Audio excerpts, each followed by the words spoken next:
Hello, welcome to the channel. നമ്മൾ ഇന്നുള്ളത് ഒരു സ്പെഷ്യൽ ഗസ്റ്റിന്റെ കൂടെയാണ്. JEE അഡ്വാൻസിന്റെ റിസൾട്ട് വന്നു. JEE അഡ്വാൻസിൽ അടിപൊളി റാങ്ക് വാങ്ങിയ മിടുക്കനായിട്ടുള്ള ഒരാളുടെ കൂടെയാണുള്ളത്. ഓക്കെ, JEE അഡ്വാൻസിൽ 3300 റാങ്ക് വാങ്ങിയ മുഹമ്മദ് ഫാസിൽ. 10th NTSC ബാച്ചിൽ ഞങ്ങളുടെ സ്റ്റുഡന്റ് കൂടിയായിരുന്നു എന്നുള്ളത് വളരെ വളരെ സന്തോഷമുള്ള ഒരു കാര്യമാണ്. ഓക്കെ, അപ്പോൾ 3300 സംതിങ് റാങ്ക് വാങ്ങിയിട്ട് ഫാസിൽ IITയിൽ പോയി പഠിക്കാൻ പോവാണ്. അപ്പൊ ഫാസിലിന്റെ പഠന രീതികളും അതേപോലെ ഫാസിലിന്റെ വിശേഷണങ്ങളും ഫാസിലിന്റെ ബാക്കിയുള്ളവർക്ക് നമ്മൾ ഫാസിലിന് എന്താണ് പഠിക്കേണ്ടതെന്നുള്ള കാര്യങ്ങളാണ് നമ്മൾ ഇന്ന് എക്സ്പ്ലോർ ചെയ്യാൻ പോകുന്നത്. സോ ഫാസിൽ ഒന്ന് പരിചയപ്പെടുത്താം. എൻ്റെ പേര് ഫാസിൽ. ഞാൻ മലപ്പുറം കൊണ്ടോട്ടിയിൽ നിന്നാണ് വരുന്നത്. ഞാനൊരു റിപ്പീറ്റർ സ്റ്റുഡൻ്റ് ആയിരുന്നു. അപ്പം കഴിഞ്ഞ വർഷം എനിക്ക് അത്ര റാങ്ക് ഉണ്ടായിരുന്നില്ല. അപ്പോൾ പിന്നെ ഞാൻ ഒരു വട്ടം കൂടി റിപ്പീറ്റ് ചെയ്യാന്നൊക്കെ വെച്ചു. പിന്നെ ഞാൻ 10th ഈ XNY ലേണിങ്ങിൻ്റെ കോച്ചിങ് ക്ലാസ്സിലൂടെയൊക്കെ വന്നിട്ടുണ്ടായിരുന്നു. അപ്പോൾ അന്നത്തെ ഒരു പ്രാക്ടീസൊക്കെ ഈ JEEക്ക് വളരെ ഹെൽപ്ഫുൾ ആയിരുന്നു. ഓക്കെ, എവിടെ നിന്നാണ് ഒരു IIT എന്നുള്ള ഡ്രീം തുടങ്ങുന്നത്? എവിടെ നിന്ന് IIT എന്നുള്ളത് ഞാൻ അങ്ങനെ ആദ്യമൊക്കെ പറഞ്ഞാൽ നമുക്ക് ഈ സ്കൂളിലെ സമയത്ത് നമുക്ക് ഈ NITക്കുള്ള ഫീൽഡ് ട്രിപ്പൊക്കെ ഉണ്ടോ, ഇവിടുന്ന് കൊണ്ടുപോയിണ്ടായിരുന്നു XNY. അപ്പോൾ കൊട്ടൂക്കര സ്കൂളിൽ നിന്നായിരുന്നു. അപ്പോൾ ആ സമയത്ത് നമ്മൾ NIT ഒക്കെ പെട്ടെന്ന് കണ്ടപ്പോൾ അതുവരെയൊക്കെ നമ്മളൊരു കോളേജ് എന്ന് പറഞ്ഞു കഴിഞ്ഞാൽ നമ്മൾ ഫുള്ള് പഠനം അല്ലെങ്കിൽ അങ്ങനത്തെ ഒക്കെ ഒരു ഇതായിരുന്നു. പിന്നെ നമ്മൾ ആ NIT കണ്ടപ്പോഴാണ് നമ്മൾ മനസ്സിലായത് അതൊക്കെ വലിയ സ്ഥലമാണ്. എന്താ പറയുക, NIT IIT എന്നൊക്കെ പറഞ്ഞു കഴിഞ്ഞാൽ അവിടെ കുറേ പഠനത്തിനപ്പുറത്തേക്ക് തന്നെ വേറെ കുറെ ആക്ടിവിറ്റീസ് ഉണ്ട്, കുറെ ഡിപ്പാർട്ട്മെന്റുകൾ ഉണ്ട്, വലിയ ക്യാമ്പസ്, ഒരു 250 ഏക്കർ ക്യാമ്പസ് ആണ്. പിന്നെ കുറെ എനിക്ക് റിലേറ്റ് ചെയ്യാൻ പറ്റും. ഞാൻ ആക്ച്വലി 8ാം ക്ലാസ് പഠിക്കുമ്പോൾ NITയിൽ ഒരു ട്രിപ്പിന് പോയപ്പോഴാണ് എനിക്ക് മനസ്സിലായത്. ട്രിപ്പിന് ഞാനൊരു ക്വിസ് പ്രോഗ്രാം പങ്കെടുക്കാൻ പോയപ്പോഴാണ് ഏറ്റവും മിനിമം എവിടെയെങ്കിലും പഠിക്കും എന്നുള്ളത് എന്ത് ചെയ്തത് തീരുമാനിച്ചത്. ഓക്കെ, അപ്പൊ അന്ന് തുടങ്ങിയ ഒരു ഡ്രീമാണ്. എങ്ങനെ നെർച്ചർ ചെയ്തത്? അപ്പോൾ 10th മുതൽ തന്നെ ഒരു ബോധം ഉണ്ടായിരുന്നു നമുക്ക് IIT പോകണം എന്നുള്ള. IITയിൽ കയറണം എന്നുണ്ട്, പക്ഷെ എങ്ങനെ കയറണം എന്ന് വലിയ ഐഡിയ ഒന്നും ഇല്ലായിരുന്നു. പിന്നെ അങ്ങനെ നമ്മൾ +1 +2 ഒക്കെ എത്തി ഓരോ ആളുകളൊക്കെ ഓരോരുത്തരുടെ സ്റ്റോറിയൊക്കെ ഇങ്ങനെ കേൾക്കും.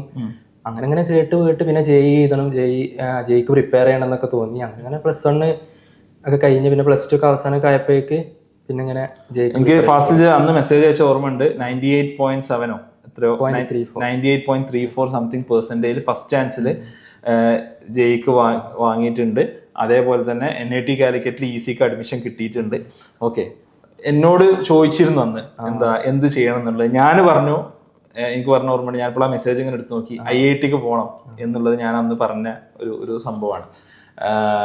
എന്തായിരുന്നു ഒരു EC കിട്ടിയ ഒരാള് IITക്ക് റിപ്പീറ്റ് ചെയ്യുക എന്നുള്ളത്? അപ്പോൾ ഒരു ചാലഞ്ചോ അല്ലെങ്കിൽ റിസ്ക് ആയിട്ട് തോന്നിയിട്ടുണ്ടായിരുന്നു? ഇല്ല, ഞാൻ സാധാരണ എല്ലാവരോടും റിപ്പീറ്റ് ചെയ്യണമെന്ന് പറയാത്ത ആളോട്ടോ. അതായത് റിപ്പീറ്റ് ചെയ്യണം, ഞാൻ അത്ര ഒരു എഫേർട്ട് എടുത്തിട്ടുണ്ടായിരുന്നില്ല. ഇപ്പം +2 കഴിഞ്ഞ് ജസ്റ്റ് ഒന്ന് എഴുതി നോക്കാന്നുള്ള രീതിയിൽ എഴുതിയതായിരുന്നു. ഒരു 4 മാസം ഒരു 5 മാസത്തെ പ്രിപ്പറേഷൻ ലെവലിൽ എഴുതിയതായിരുന്നു. അതുകൊണ്ട് തന്നെ എനിക്ക് മെയിൻസ് ക്വാളിഫൈ പറ്റിയിട്ടുണ്ടായിരുന്നു. അഡ്വാൻസ് കിട്ടിയിട്ടുണ്ടായിരുന്നില്ല. അഡ്വാൻസിന് നല്ല ഡീപ്പായിട്ടുള്ള അണ്ടർസ്റ്റാൻഡിങ്. ഞാൻ മറ്റേ സർഫസ് ലെവലിൽ ഇപ്പോൾ ഉള്ള എന്താ പറയുക ഈ പ്രീവിയസ് ഇയർ ഒക്കെ നോക്കി അങ്ങനെ ഒരു മെയിൻസിന് റാങ്ക് മേടിച്ചായിരുന്നു. അപ്പം ആ മെയിൻസിന് ഒരു 4 മാസം കൊണ്ട് നമുക്ക് നല്ല റാങ്ക്, മെയിൻസിന് നല്ലൊരു സ്ഥിതി കിട്ടിയപ്പോൾ നമുക്ക് തോന്നി അതിന് ഒരു വർഷം കൂടെ പ്രിപ്പയർ ചെയ്ത് കഴിഞ്ഞാൽ നല്ല കിട്ടും. പിന്നെ പറഞ്ഞു കഴിഞ്ഞാൽ നമുക്കൊരു ബോറടിക്കാനുള്ള ഒരു ടൈം ആയിട്ടുണ്ടായിരുന്നു. അപ്പോൾ കുറേ പ്രിപ്പയർ ചെയ്യുമ്പോഴല്ലേ നമുക്ക് പിന്നെ റിപ്പീറ്റ് ചെയ്യണമെന്ന് തോന്നുക. പക്ഷെ ഞാൻ 4 മാസം ആയിട്ടില്ല.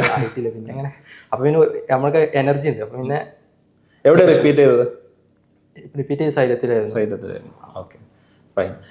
എന്തൊക്കെ ഒരു JEEക്ക് പ്രിപ്പയർ ചെയ്യുമ്പോൾ ഇപ്പോൾ 10th നമ്മുടെ ഒരു ഫൗണ്ടേഷൻ അല്ലെങ്കിൽ നമ്മുടെ NTSC ബാച്ചിലൂടെ ഒക്കെ കടന്നുപോയി, അതിലൊരു എക്സ്പീരിയൻസ് എങ്ങനെയായിരുന്നു? 10th ഞാൻ ചെറുപ്പത്തിൽ തന്നെ ഇങ്ങനെ LSS USSC NMS അങ്ങനത്തെ NMSന് കേരളത്തിൽ 3rd റാങ്ക് വാങ്ങിയ ആളാണ്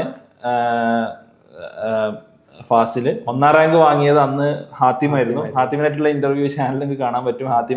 ഹാത്തിമ നമ്മുടെ സ്റ്റുഡന്റ് ആയിരുന്നു, ഫൗണ്ടേഷൻ സ്റ്റുഡന്റ് ആയിരുന്നു. NTSC സ്കോളറും ആയിട്ട് ഇപ്പോൾ IIT മദ്രാസിൽ പഠിക്കുകയാണ്. ഓക്കെ, NMS എഴുതി. അപ്പൊ NMS അപ്പൊ ആ ഒരു നമുക്കിങ്ങനെ മൾട്ടിപ്പിൾ ചോയ്സ് ക്വസ്റ്റ്യൻസ് ആയിട്ടൊരു പരിചയം ഉണ്ടായിരുന്നു. അപ്പൊ എന്തായാലും കുട്ടികളെ കൊണ്ട് മാക്സിമം ഈ ഒരു കോമ്പറ്റേറ്റീവ് എക്സാംസ് എഴുതിക്കണം എന്നുള്ളൊരു മെസ്സേജ് എന്തായാലും കൊടുക്കണം. നമ്മൾ ബോർഡ് എക്സാമിന് പ്രിപ്പയർ ചെയ്തിട്ടില്ലെങ്കിലും ഇതിന് പ്രിപ്പയർ ചെയ്യണം. Very important message. കാരണം ഇതിങ്ങനെ ചെയ്യുമ്പോൾ ഇത് ഒരു നമുക്ക് ബോറടിക്കണ പരിപാടിയല്ല, നമുക്കൊരു സ്കില്ല് ആണ് ഇതിന്. അതിപ്പോൾ ഒരു മൾട്ടിപ്പിൾ ചോയ്സ് ചെയ്യുകയാണെങ്കിലും അത് നമ്മളൊരു പഠനത്തിന്റെ ഒരു ഭാഗമായിട്ട് കൂട്ടാൻ പറ്റില്ല, ഒരു സ്കില്ല് പ്രാക്ടീസ് ചെയ്ത് ഇങ്ങനെ കിട്ടുന്ന ഒരു സ്കില്ലാണ്. അപ്പൊ നമുക്ക് അങ്ങനെ ബോറടിക്കൂല. അപ്പൊ JEEക്ക് നിർബന്ധമാണ്. JEEക്ക് നമുക്ക് എന്താ പറയുക കുറേ പഠിച്ച് വിചാരിച്ചിട്ട് കുറേ നോളജ് ഉണ്ടായി വിചാരിച്ചിട്ട് നമുക്ക് JEE കിട്ടിക്കൊള്ളുന്നില്ല. അപ്പോൾ JEEക്ക് പറഞ്ഞാൽ ആ ഒരു പാറ്റേൺ, ആ ഒരു ടൈമിന്റെ ഉള്ളിൽ ആ ക്വസ്റ്റ്യൻ പേപ്പർ ഒന്നായിട്ട് അനലൈസ് ചെയ്ത് അങ്ങനെയൊക്കെ പ്രിപ്പയർ ചെയ്ത് ആ ഒരു ഫൗണ്ടേഷൻ എക്സ്പീരിയൻസ് എത്രത്തോളം JEE ജേർണിയിൽ ഹെൽപ്പ് ചെയ്തിട്ടുണ്ട്? ഫൗണ്ടേഷൻ നമുക്കൊരു ആപ്റ്റിറ്റ്യൂഡ് വന്നു, എങ്ങനെയാണ് ഇപ്പം മൾട്ടിപ്പിൾ ചോയ്സ് ഒക്കെ ചെയ്യാനായിട്ടുള്ളൊരു ആപ്റ്റിറ്റ്യൂഡൊക്കെ വന്നു, മാത്സ് ഒക്കെ എങ്ങനെ അറ്റംപ്റ്റ് ചെയ്യണം എന്നൊക്കെ തോന്നി. അപ്പോൾ അത് വളരെ നിർബന്ധമാണ് എന്നുള്ളതാണ് കാര്യം. നമുക്ക് ആ ഒരു നേരത്തെ തന്നെ കിട്ടിക്കഴിഞ്ഞാൽ നമുക്ക് ഒരു പരിചയം ഉണ്ടാവും. മറ്റേ നമുക്ക് റിപ്പീറ്റ് ഒക്കെ ചെയ്യുകയാണെങ്കിൽ കൂടി ഇപ്പൊ മുമ്പൊരു പരിചയം ഇല്ലാത്ത ആളാണെങ്കിൽ സ്ക്രാച്ച് നിന്ന് തുടങ്ങണല്ലോ. എന്ത് ചെയ്യണം നമുക്ക് സമയമില്ല. എസ്പെഷ്യലി ജെയ് മെയിൻ. ഇപ്രാവശ്യം ജെയ് മെയിൻ എന്തായിരുന്നു score? 99.85. 99.85. Very good. Okay fine. അപ്പോൾ ഏത് NIT ഏത് കോഴ്സ് വേണമെങ്കിലും കിട്ടും. ഓക്കെ. എന്തായിരുന്നു ജെയ് ഓൺലൈൻ ആയിട്ടാണോ ഓഫ്ലൈൻ ആയിട്ടാണോ കഴിഞ്ഞത് റിപ്പീറ്റ് ചെയ്തത്? അതിലൊരു എക്സ്പീരിയൻസ് ലൈക്ക് എങ്ങനെയാണ് പഠിച്ചത്? ഞാൻ ഓൺലൈനിലായിട്ടായിരുന്നു പഠിച്ചത്. ഓൺലൈനിൽ ചൂസ് ചെയ്യാനുള്ള കാരണം എന്ന് പറഞ്ഞു കഴിഞ്ഞാൽ തന്നെ ഞാൻ ഇപ്പോൾ റിപ്പീറ്റർ ആയിരുന്നു. റിപ്പീറ്റേഴ്സിന് പൊതുവെ ഈ ഓൺലൈനായിരിക്കും കുറച്ചും കൂടി ബെറ്റർ. കാരണം റിപ്പീറ്റേഴ്സിന് പറഞ്ഞാൽ ഓൾറെഡി അവർക്ക് കുറച്ച് ഐഡിയ ഉണ്ടാവും. എല്ലാ റിപ്പീറ്റേഴ്സിനും അല്ല കേട്ടോ, അല്ല ഫാസിലിനെ പോലത്തെ ഒരാൾക്ക് കുറച്ചും കൂടി ഐഡിയ ഉണ്ടാവും. അവർക്ക് ഓൺലൈൻ ആയിരിക്കും മേ ബി കുറച്ചും കൂടി ബെറ്റർ എന്നുള്ളത് ആയിരിക്കും. ഓക്കെ. പക്ഷെ അല്ല, നമ്മളിപ്പോൾ മോട്ടിവേഷൻ ഇല്ലാത്തവർക്ക് ഓഫ്ലൈനിൽ തന്നെ പോകണം. ഇപ്പോൾ അവർക്ക് ഇപ്പം എന്താ പറയുക, നമുക്കൊരു താല്പര്യം ഒന്നുമില്ല, ആരെങ്കിലുമൊക്കെ പറഞ്ഞിങ്ങനെ പോകുന്ന ആൾക്കാർ അവർക്ക് ആ ഒരു ഫീൽ അതിലും കിട്ടണമെങ്കിൽ ഓഫ്ലൈനിൽ പോകണം. ബട്ട് ഇപ്പോൾ നമുക്ക് കിട്ടണമെന്നൊക്കെ ഉണ്ടെന്നുണ്ടെങ്കിൽ നമുക്ക് ചെയ്യാൻ അറിയാം, എന്തൊക്കെ ചെയ്യണം എന്നൊക്കെ അറിയെങ്കിൽ പിന്നെ ഓൺലൈനാണ് ഏറ്റവും ബെസ്റ്റ്. കാര്യം ഓൺലൈനിൽ നമുക്ക് റിപ്പീറ്റേഴ്സിൻ്റെ ഒരു പ്രശ്നം എന്താണെന്ന് വെച്ച് കഴിഞ്ഞാൽ അവർ ഓൾറെഡി കുറേയൊക്കെ പഠിച്ചിട്ടുണ്ടാവും. അപ്പോൾ പിന്നെ ആ പഠിച്ചത് തന്നെ വീണ്ടും റിപ്പീറ്റ് ചെയ്യുന്ന സമയത്ത് പിന്നെ ആ സെയിം സാധനം തന്നെ പിന്നെ തുടങ്ങേണ്ട ആവശ്യമില്ല. നമ്മൾ ആ ഒരു കണ്ടിന്യൂഷനായി പോയാൽ മതി. കണ്ടിന്യൂഷനായി പോകുമ്പോൾ ഇപ്പം ഒരു റിപ്പീറ്റർ കോഴ്സിൽ നമ്മൾ ചേർന്ന് കഴിഞ്ഞാൽ ആ റിപ്പീറ്റർ കോഴ്സിൽ അവർ ഫോളോ ചെയ്യുന്ന ഒരു മെത്തേഡ് ഉണ്ടാവും. അവരൊരു ആവറേജ് ലെവലിൽ ഇങ്ങനെ പോകും. അപ്പം നമുക്ക് പല ലെവലുള്ള കുട്ടികളുണ്ടാവും, നല്ല ലെവലുള്ളവരുണ്ടാവും, താഴെ ലെവലുണ്ടാവും. അപ്പം അവർക്കൊക്കെ ഇത്ര ബുദ്ധിമുട്ടാവും. അപ്പോൾ നമുക്ക് നമ്മുടെ ഒരു പേഴ്സണലൈസ് ചെയ്യാൻ പറ്റൽ ഈ ഓൺലൈനാണ്. ഓഫ്ലൈൻ നമുക്ക് ഈ ക്ലാസ്സിന് കയറാം മറ്റേ ക്ലാസ്സിന് കയറാം അങ്ങനെ പറ്റില്ലല്ലോ. പക്ഷെ ഓൺലൈനിൽ നമുക്ക് ഈ ക്ലാസ്സിന് കയറിയാൽ മതി, മറ്റേ ക്ലാസ് ഒഴിവാക്കാം, നമുക്ക് അറിയുന്നതൊക്കെ നമുക്ക് സ്ലൈഡൊക്കെ മാത്രം. ഇത് വളരെ പ്രധാനപ്പെട്ട ഒരു പോയിന്റാണ്. എസ്പെഷ്യലി പ്രാവശ്യം റിപ്പീറ്റ് ചെയ്യാൻ നിൽക്കുന്ന ആൾക്കാരൊക്കെ ഉണ്ടെങ്കിൽ, എസ്പെഷ്യലി നല്ലൊരു റാങ്ക് വാങ്ങിയിട്ട് 97 അല്ലെങ്കിൽ 95% എബോവ് വാങ്ങിയ ആൾക്കാരൊക്കെ ഉണ്ടെങ്കിൽ നമുക്കൊരു പേഴ്സണലൈസ്ഡ് പ്ലാൻ വേണം. കാരണം നിങ്ങൾക്ക് എല്ലാ ക്ലാസ്സും നിങ്ങൾ കേൾക്കേണ്ടി വരില്ല, റൈറ്റ്? കാരണം നമ്മളെ സംബന്ധിച്ചിടത്തോളം ഏറ്റവും പ്രധാനപ്പെട്ട റിസോഴ്സ് നമ്മളെ പണവും മറ്റു കാര്യങ്ങളൊന്നും അല്ല, സമയം എന്നുള്ളതാണ്. ഈ സമയത്ത് നമുക്ക് കൂടുതൽ പ്രോബ്ലംസ് എങ്ങനെ വർക്ക്ഔട്ട് ചെയ്യാം, എങ്ങനെ പ്രീവിയസ് ഇയർ പേപ്പേഴ്സ് കാണാം എന്നുള്ളതാണ്. എന്തൊക്കെ ഓൺലൈൻ റിസോഴ്സസിനെ വേറെ ഒരു കോച്ചിങ് സെന്ററിലപ്പുറം വേറെ എന്തൊക്കെയും ആശ്രയിച്ചിട്ടുണ്ടായിരുന്നോ, അല്ലെങ്കിൽ മെറ്റീരിയൽസ്? അത് ഏതൊരു ഒരാൾക്കും കംപ്ലീറ്റ്ലി ഒരു സാധനം മാത്രമേ നോക്കുള്ളൂ എന്ന് പറയാൻ പറ്റില്ല. ഒരുപാട്, കാരണം ഏത് ഇൻസ്റ്റിറ്റ്യൂഷനിലാണെന്നുണ്ടെങ്കിലും നമ്മൾ എല്ലാവരും ചെയ്യുന്ന ജനറലി എല്ലാവരും ഈ ജെയ്ക്ക് പ്രിപ്പയർ ചെയ്യുന്ന സംഭവങ്ങളൊക്കെ ഉണ്ട്. മാർക്സ് ആപ്പ്, അതേപോലെ ഇപ്പം പല യൂട്യൂബ് വീഡിയോസ്, അത് ഈ എക്സാം എഴുതുന്നവരും കാണുന്നതാണ്. അത് നമ്മൾ നിർബന്ധമായിട്ട് കാണേണ്ടി വരും, അല്ലെങ്കിൽ നമ്മൾ താഴെ പോകും. അപ്പോൾ നമ്മൾ ആ ഒരു ഇതിൽ ഇങ്ങനെ നിൽക്കണമെങ്കിൽ നമ്മൾ അതൊക്കെ എല്ലാവരും ചെയ്യുന്ന നമ്മൾ ജനറലി എനിക്ക് തോന്നുന്നു ഒരു ലേണിംഗിലെ ഇപ്പോൾ എസ്പെഷ്യലി ഇപ്പോൾ കട്ട് ഓഫ്സ് ഒക്കെ നമ്മൾ നോക്കുമ്പോൾ നീറ്റ് ആവട്ടെ ജെ ആവട്ടെ ഹയർ ആയി വരുന്നുണ്ട്. അതിൽ ആക്ച്വലി ഈ ഒരു റിസോഴ്സസിന്റെ ഒരു അവൈലബിലിറ്റി എന്നുള്ളത് എവിടെയുള്ള കുട്ടികൾക്കും എത്രയും ആക്സസ് ചെയ്യാവുന്ന റിസോഴ്സിന്റെ അവൈലബിലിറ്റി വലിയൊരു ഫാക്ടർ ആയിട്ടുണ്ട്. എന്താണ് എൻ്റെ ഒരു ഒബ്സർവേഷൻ ആണ്, പഠിക്കുന്ന ഒരാളെന്നുള്ള എനിക്ക്.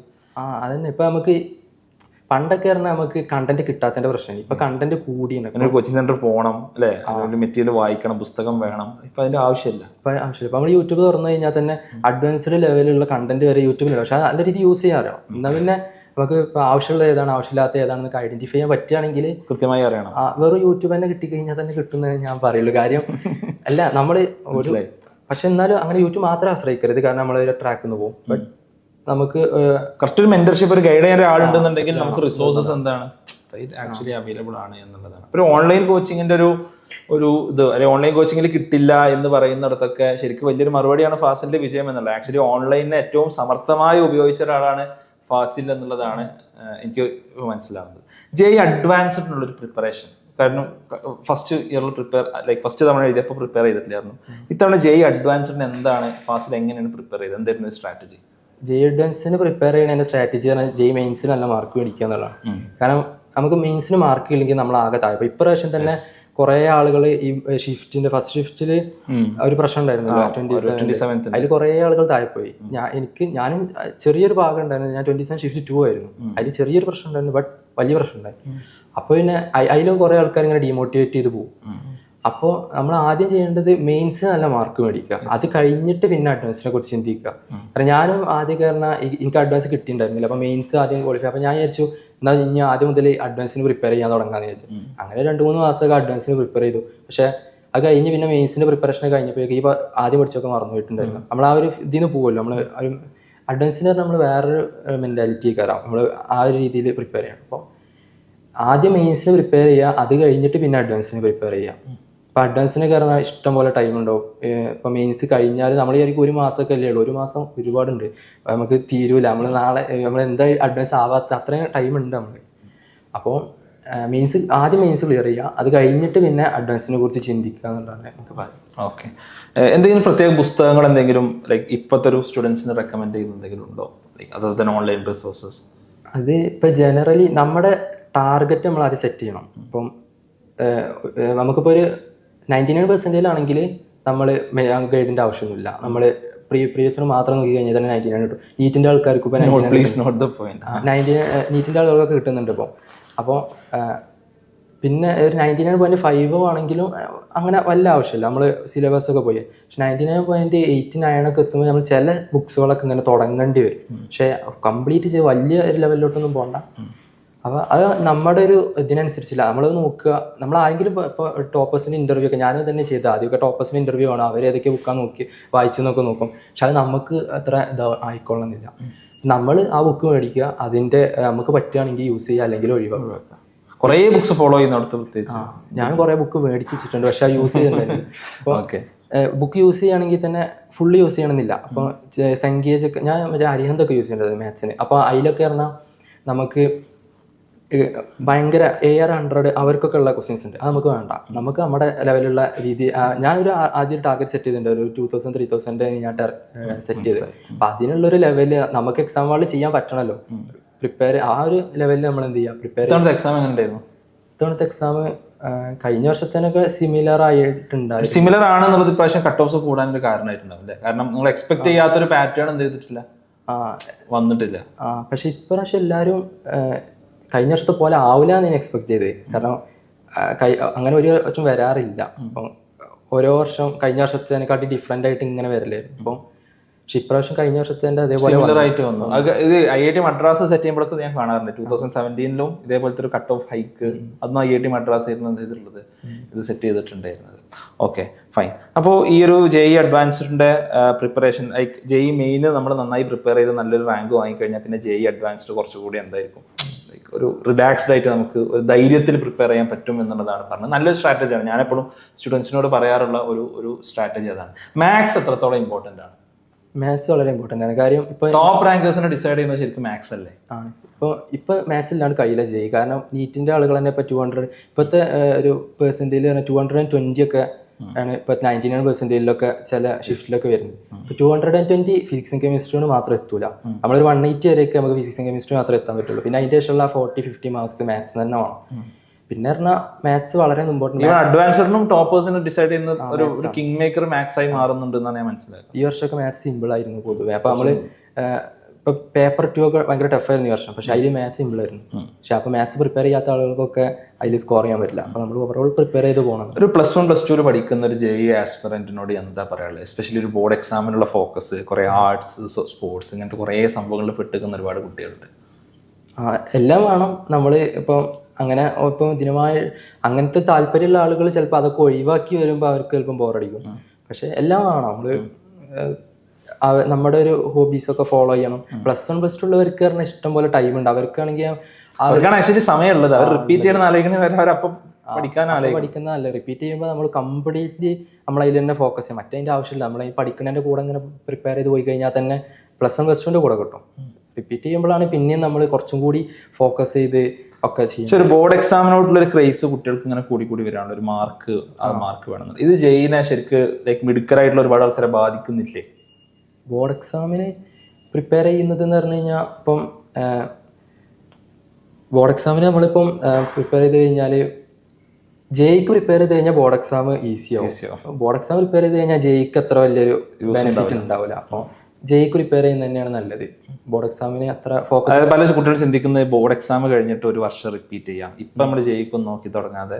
അത് ഞാൻ റെക്കമെൻഡ്. കാരണം എന്താ വെച്ച് കഴിഞ്ഞാൽ ബോർഡ് എക്സാമിന് ചെയ്യില്ല. കാര്യം JEEക്ക് ആണ് നമ്മൾ ചെറിയൊരു ഐഡിയ ഉണ്ടാക്കണം ഓൾറെഡി. കാരണം തീരെ ഐഡിയ ഇല്ലാണ്ട് നമ്മൾ ഈവൻ റിപ്പീറ്റ് ചെയ്യാൻ ആദ്യം തീരുമാനിച്ചിട്ടുണ്ടെങ്കിലും തീരെ ഐഡിയ ഇല്ലാണ്ട് നമ്മൾ പോയി കഴിഞ്ഞാൽ കഴിയില്ല. നമ്മൾ സ്ക്രാച്ചിൽ നിന്ന് തുടങ്ങാനുള്ള ടൈം ഉണ്ടാവില്ല. നമുക്ക് ആ ഒരു 6 months 5 months ഒക്കെ കിട്ടുള്ളൂ. അതിൽ തന്നെ നമ്മൾ മോക്ക് എക്സാംസ് ചെയ്യണം, അതേപോലെ റിവിഷൻ ചെയ്യണം. അതൊക്കെ ആകുമ്പോഴേക്ക് 3-4 months ചുരുങ്ങും. സമയമാണ് പ്രധാനം, വളരെ പ്രധാനം. ഓക്കെ. ഇനി എവിടെ ജോയിൻ ചെയ്യാൻ പോകുന്നത്, എന്താണ് താല്പര്യം? ഞാൻ ഇനിയിപ്പം ഈ റാങ്ക് വെച്ചിട്ട് ഒരു IIT, നല്ലൊരു IIT-കളിൽ IIT മദ്രാസോ ബോംബെ ഒക്കെ തന്നെ കിട്ടും തന്നെയാണ് പ്രതീക്ഷിക്കുന്നത്, റൈറ്റ്?